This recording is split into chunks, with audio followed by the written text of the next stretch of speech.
dan sementara malaikat Israel yang akan mencabut nyawaku itu ada di hadapanku.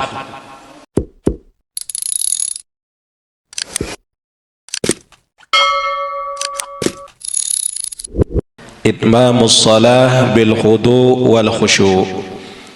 Bagaimana kita menyempurnakan salat kita, terutama dengan penuh pengharapan dan rasa tunduk kepada Allah, agar kita bisa mencapai derajat khusyuk di dalam salat. Sebagaimana Allah Subhanahu wa taala berfirman, حافظوا على الصلوات والصلاة الوسطى. Allah berfirman dalam Al-Quran, Hafidhu ala salawati, peliharalah olehmu solat-solatmu. Mana solat-solat yang dimaksudkan oleh Allah yang mesti dipelihara? Tentunya adalah solat yang fardu, solat 5 waktu. Wassalawatil wusta, dan yang terutama sekali adalah solat yang ada di pertengahan. Mana solat yang pertengahan? Ulama fikih menyebutkan salawatil wusta itu maknanya adalah solat asar menurut ulama fikih, karena yang paling cepat ditinggalkan oleh kita itu adalah waktu asar. Di waktu asar kita sedang nikmat bekerja, waktu asar yaitu nikmat berdagang, waktu asar di situ cahaya matahari sudah mulai berkurang, jadi panasnya pun sudah mulai berkurang, hingga nikmat bekerja itu ada pada waktu asar, hingga banyak kita waktu asar ini sering melalaikannya. Makanya kalau ulama fikih mengatakan wassalatil wusta itu maknanya adalah solat asar. Akan tetapi kalau ulama tasawuf memaknai salatil wusta itu adalah as-salah min huduril qalbi, yakni solat yang apabila kita mampu menghadirkan hati di dalam solat, maka solat yang dimaksudkan itulah solat yang khusyuk. Solat yang khusyuk, karena khusyuk ini Bapak Ibu berat di dalam solat. Khusyuk ini tidak gampang, karena semua rangkaian-rangkaian di dalam solat yang menjadi kesempurnaan solat itu adalah khusyuk. Makanya khusyuk niki tidak bisa kita kejar dengan ilmu, karena orang yang tinggi ilmunya belum tentu juga bisa khusyuk. Bahkan tiang pun meskipun berbicara ini belum tentu juga bisa khusyuk, karena khusyuk itu tergantung bagaimana bersihnya hati kita, terutama keyakinan terhadap Allah Subhanahu wa ta'ala.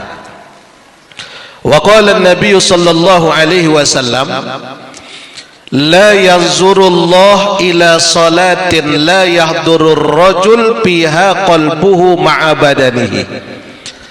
Nabi bersabda, Allah tidak memandang kepada solatnya seseorang yang tidak mampu menghadirkan hatinya ketika solat. Jadi inti dari solat itu bagaimana hati kita hadir ikut solat, bagaimana hati kita ini bisa memandang Tuhan dalam solat kita. Karena kan kita lebih banyak, mohon maaf, badan solat tapi hati masih gelisah. Betul? Betul apanya, Bu? Betul salahnya. Badan solat hati gelisah, badan solat lagu ate masih mikirang dagangan. Betul? Betul salahnya. Nah, orang yang solat itu sesungguhnya kita menghadapkan diri kepada Allah, tidak hanya diri yang zahir, tapi yang kita hadapkan diri kepada Allah pula diri yang batin. Nah, hingga disebutkan la yadurur rajulu fiha qalbuhu ma'a badanihi, yakni seseorang yang melakukan solat akan tetapi hati dan badannya tidaklah hadir menyembah Tuhan. Apa maksudnya? Kadang hati kita mikirin duit, ada mikirin PKH, ada mikirin bansos, padahal ucapannya iyyaka na'budu. Mula kan iyyaka na'budu wa bansos nasta'in.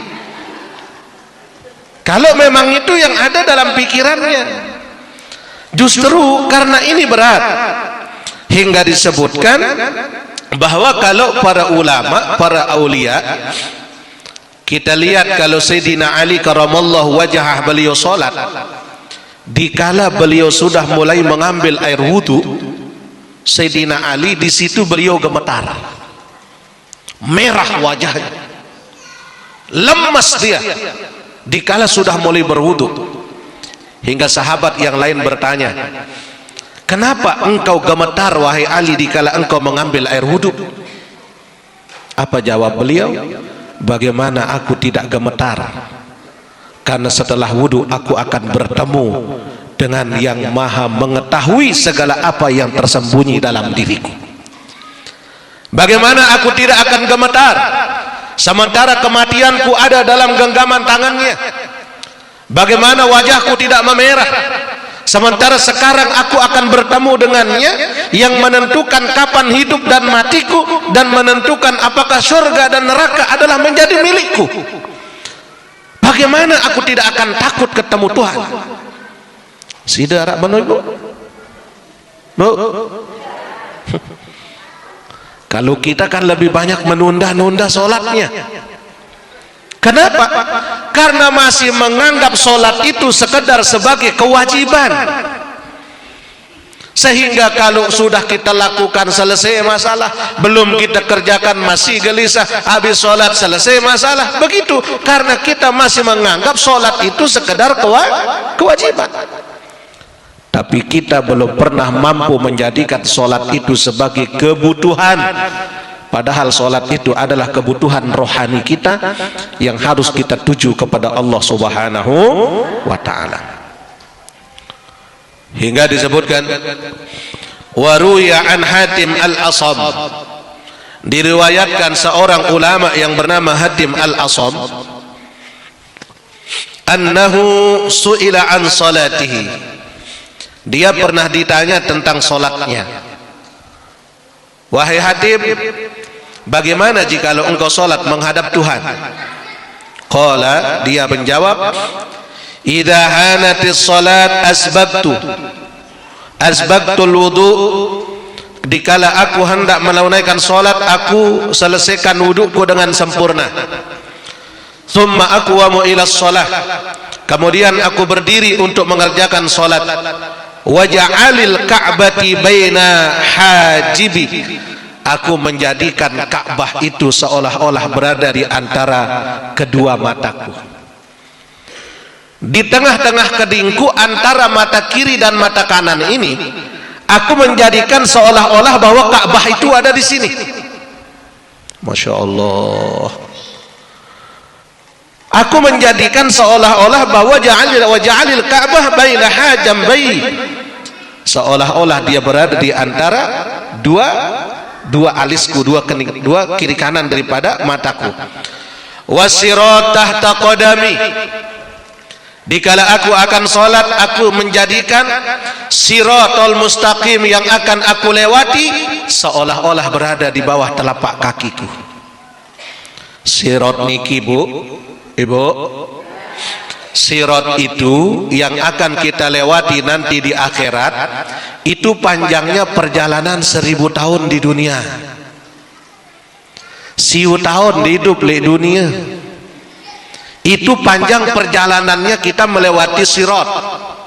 Panjang tidak? Umur kita kan gak sampai 1000, paling 70 udah mentok. Amun mau balu puluh, mau bonus. Makin pira umur deh, Bu? Ada 60? Nah, sabar umur 60 masih jatah, lamun 70 masih lah, kareng 2 kali pilkada. Masih kadang 2 kali pemilihan wali kota. Ada yang sudah berumur 69 tahun 11 bulan 20 hari. Ada? Lamun 69 tahun 11 bulan 20 hari. Dia ini dengar ke dokter wah ibu. Keluar bayi apa serapat. Berarti karing 10 jelur. Kalau misalkan umur kan berkisar 60 dengan 70 kata Nabi.